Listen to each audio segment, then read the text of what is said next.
My name is Anastasia Lin. I am a Canadian actress. I've taken on roles in film and television shows that depict human rights abuses in China. And to prepare, I speak with those who have suffered, including Falun Gong practitioners.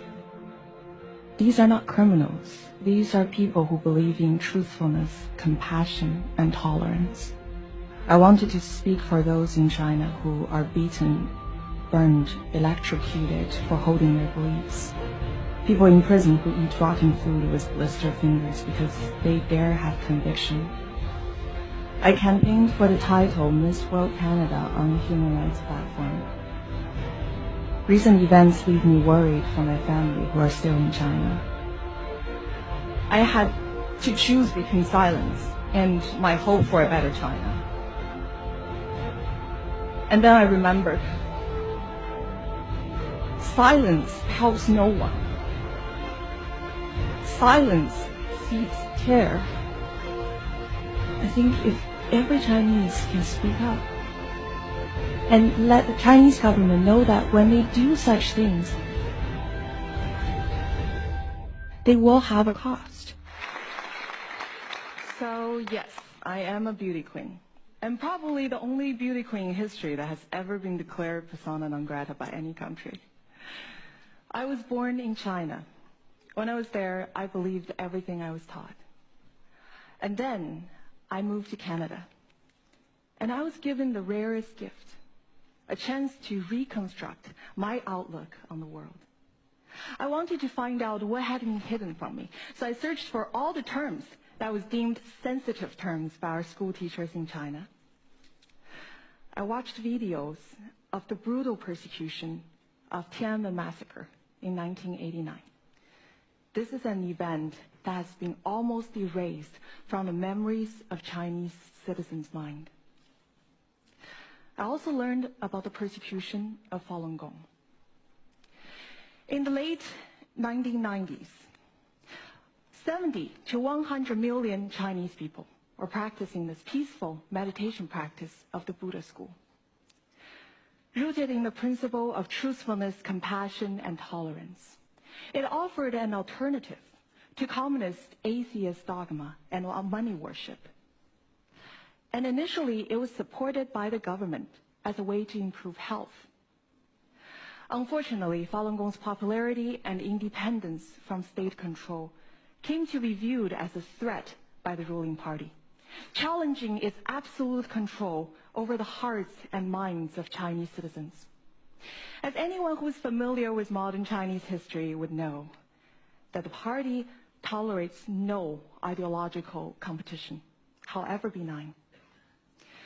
So in 1999, the Communist Party launched a systematic and sustained persecution that permeates every level of society that is aimed to eradicate this group.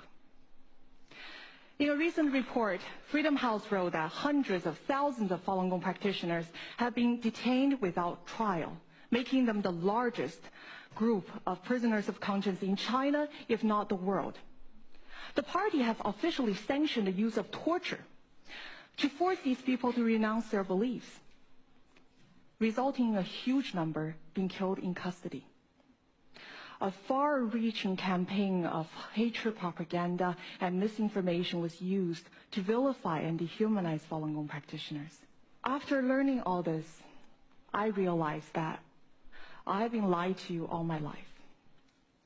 Under the influence of China's state-run media and education system, I was made to feel hate and contempt toward my country's true heroes, these people who are willing to risk their lives for higher principles.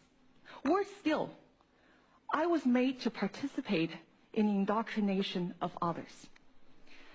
As a student leader in China, my role was to organize my classmates to watch hatred propaganda videos.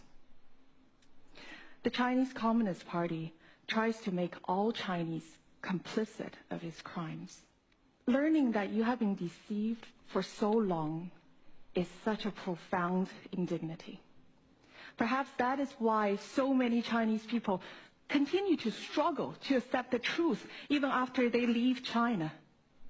It is a profound embarrassment to learn that your whole belief system was based on lies. And once I came to understand this, I wanted to find a way to contradict it, a way to not only defy it, but to also speak up for the Chinese, brave Chinese citizens who have been vilified for their heroism. And eventually, I chose acting as the medium for this effort.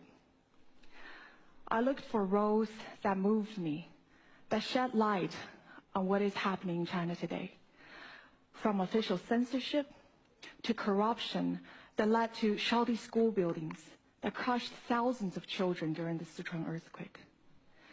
Some people believe that I have damaged my career by taking these roles. Many Chinese actors who were offered parts in these productions backed out over fears of reprisal from the Chinese Communist Party. My most recent film, The Bleeding Edge, I depicted a woman who refused to renounce her belief, and as a result, she was killed in custody and her organs sold for profit. As harrowing as it sounds, this is what happened to thousands of Chinese prisoners of conscience. Consider this. China performs far in excess of 10,000 organ transplants per year. Yet there's virtually no voluntary organ donation. Hospitals promise that they can obtain a kidney, a liver, a heart within a matter of weeks. Authorities claim that these organs come from death row inmates, people who are convicted of capital crimes. But there aren't nearly enough capital death row inmates to supply such a large number of organ transplants. Noting this disparity, researchers try to find the true source of the organ, and they have concluded that tens of thousands of innocent Falun Gong practitioners, as well as a number of Uyghurs, Tibetans, and house Christians have been killed so their organs can be sold to the lucrative transplant industry in China. Learning this was a humbling experience. I came to feel that my role is to be these victims' voice, the people who have been disenfranchised, suffocated by state power. So I decided to run for a Miss World competition, whose motto is beauty with purpose. And to my greatest surprise, I was crowned Miss World Canada last May. My determination and resolve was immediately tested. My father, who still lives in China, was threatened by the state security agents. They tried to use him to pressure me to abandon my human rights concern. It nearly worked. I almost gave up. But I remembered this. If I give in to fear, there's no way I will ever find out what could have happened if I have done the right thing. So I continued speaking out, and as a result, I was honorably declared persona non grata by Chinese government and barred from entering Miss World final contest in China last December. My experience is not a unique experience. Chinese people all around the world continue to feel the long, cold, iron arms of the Communist Party. The party has specialized agencies working to ensure that Chinese people living abroad continue to adhere to the correct political view.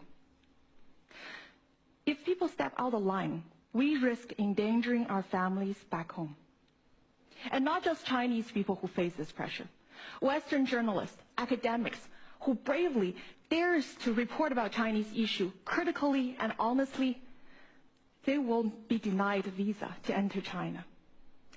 And as anyone who's familiar with the movie business these days, some Hollywood studios are kowtowing to China, trading artistic integrity for market access. We in the West have failed to impose real cost on human rights abuses by the Chinese Communist Party. China's rulers have learned that no matter how extreme its human rights abuses, they will face no cost, political or economic. We have taught the Chinese Communist regime that they can abuse, imprison, and kill their own citizens with impunity. I want to end by showing you one of the hardest scenes for me to film. in the movie The Bleeding Edge. Let's take a look. 你快不行了！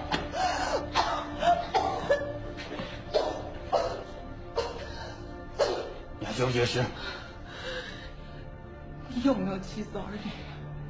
他们如果遭受这样的经历，你是什么感受？你为什么要当医生？是为了迫害好人吗？何苦受这个罪呢？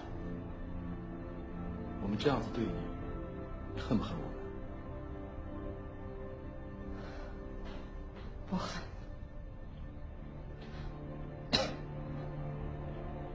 你们才是这场迫害真正的受害者。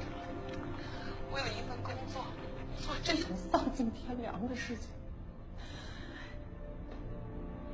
将来这场迫害的真相大白于天下的时候，你的孩子问你，迫害法轮功的时候你在做什么？你们怎么回答？